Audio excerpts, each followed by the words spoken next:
This is one of the ABS filaments from this video. It has glass fibers but only in the center of the filament. And what is this good for? Well, let's find out together.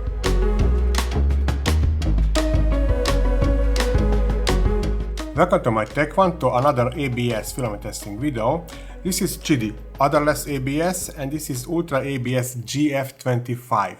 GF means glass fiber reinforced, 25% is the fibers in the material, and this is the core version which has its own advantages, but I will talk about them later.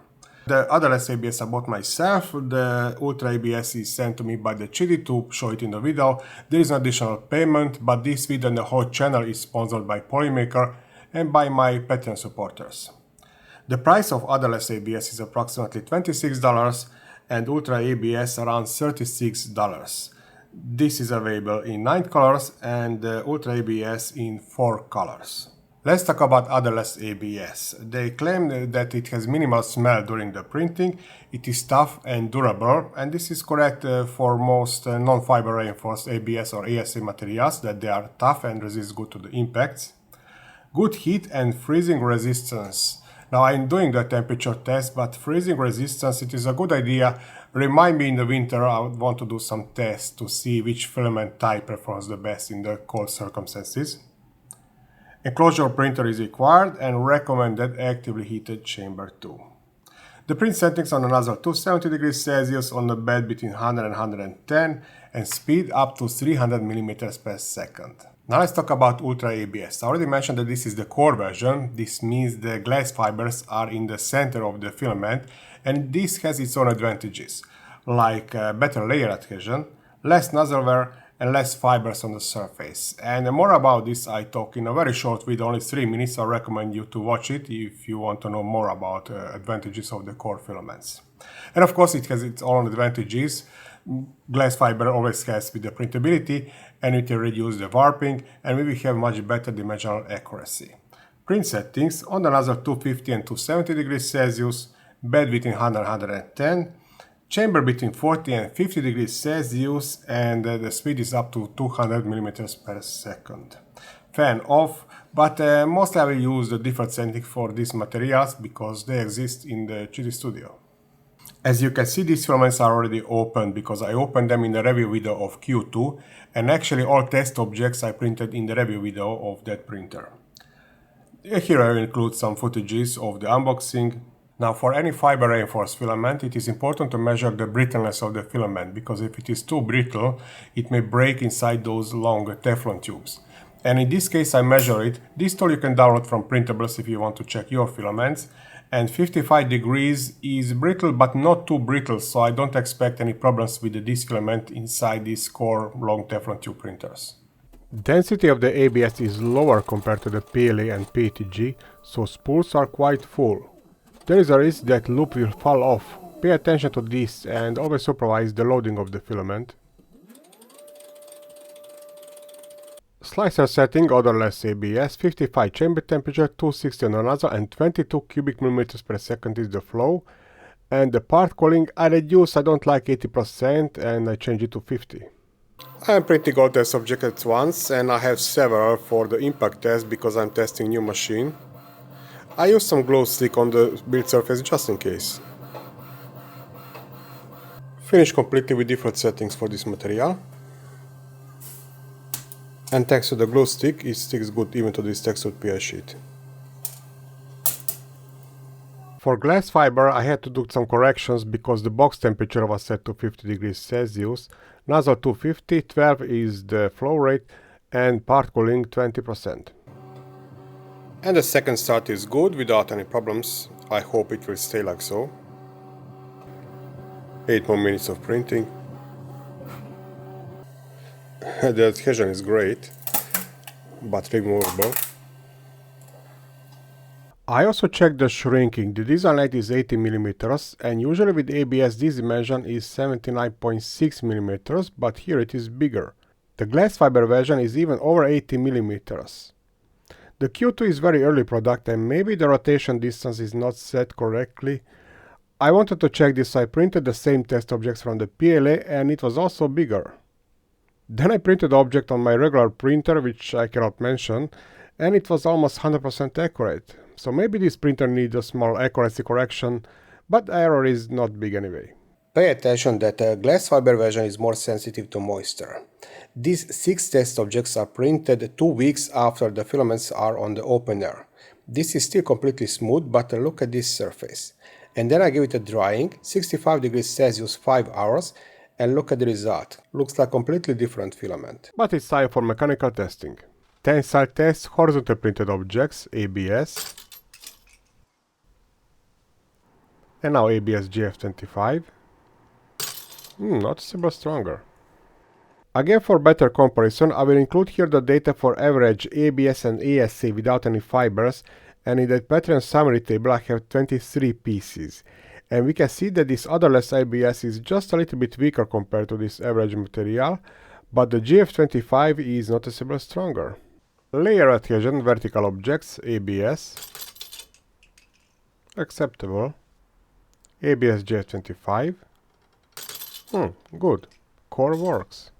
More or less very similar numbers, around 30 kilograms. Here you can see my rating for the layer adhesion with these test objects, but what is good news that we can see the glass fiber didn't reduce the layer adhesion strength, however it is even increased thanks to the core structure.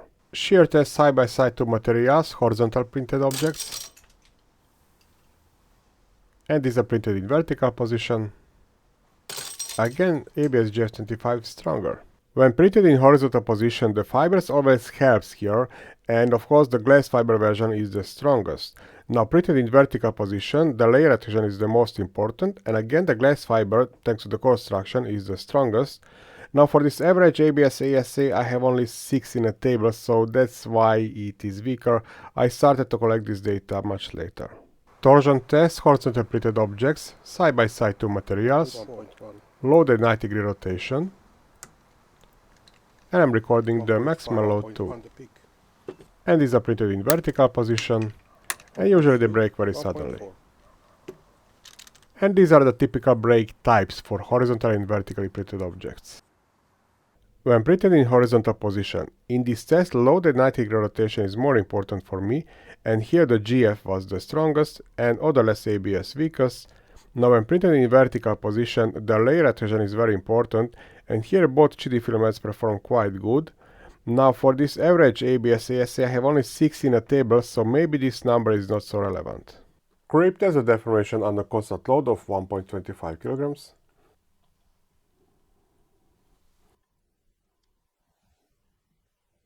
$16.50. $13.82. Day 5, time for the last measuring. 70.23. 13.86.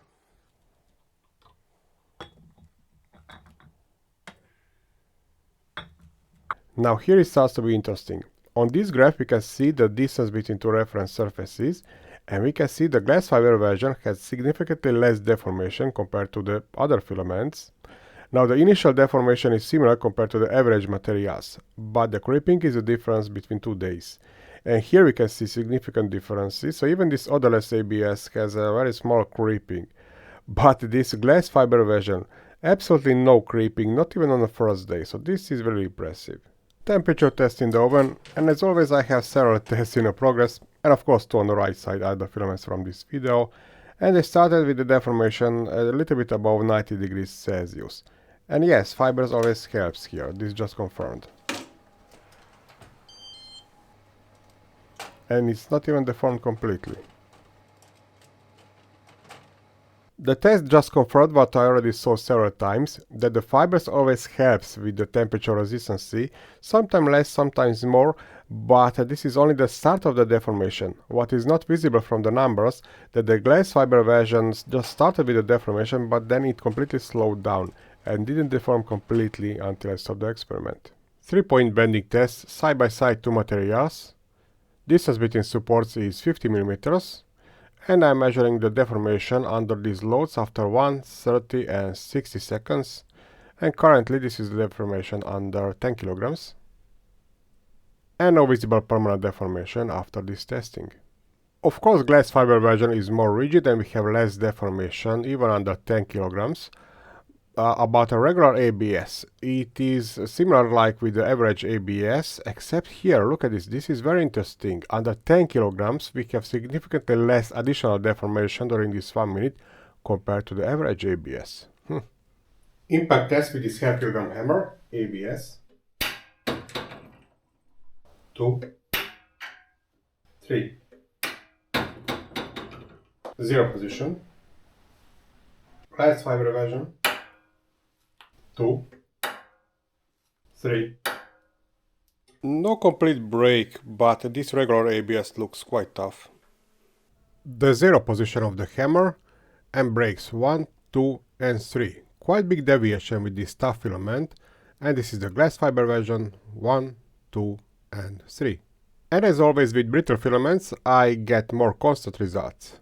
And now the impact test on this digital machine, and first the IZOD impact test. There will be 3 testings for each method and filament, but I will show you on the first one. This is ABS. And now glass fiber ABS. The results for the regular ABS, first 3, I forgot to reset the list. And the result for the glass fiber version, more constant. And now switching to the Charpy hammer.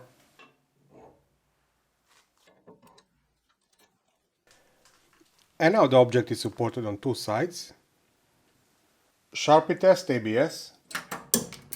Oh, 2 joules are not enough in a Charpy test. Okay, interesting. Let's check one more time. Second attempt. Glass fiber version.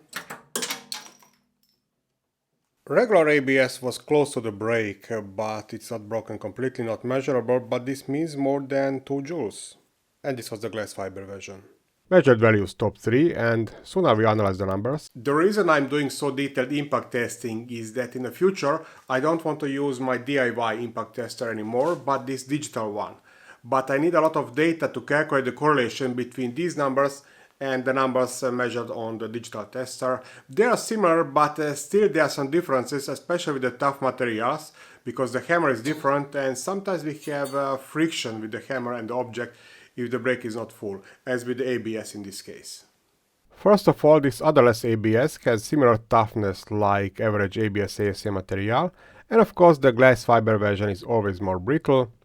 With digital IZOD tester, so far I experienced more or less similar data, but with the tougher materials there is some difference, like we can see now. With the brittle filaments the difference is smaller.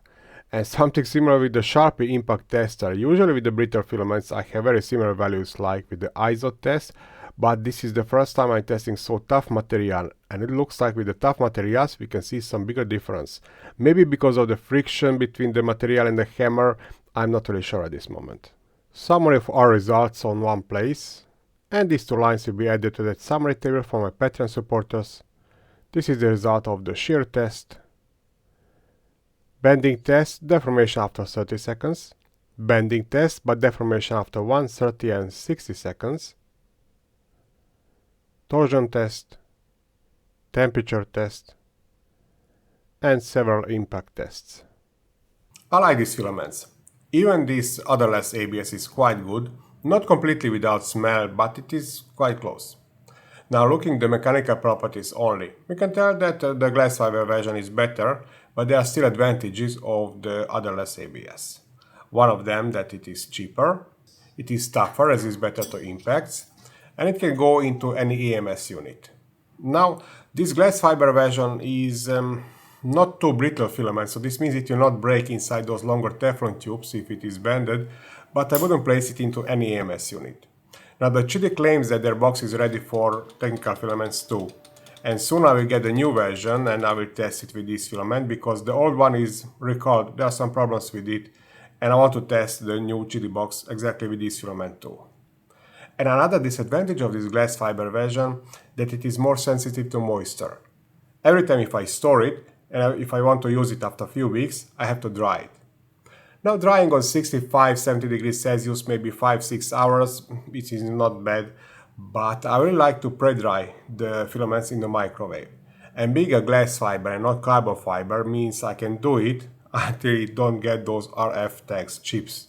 Because I really like to pre-dry it in the microwave. few times 30 seconds and then half hours in the conventional filament dryer, and it is ready for use.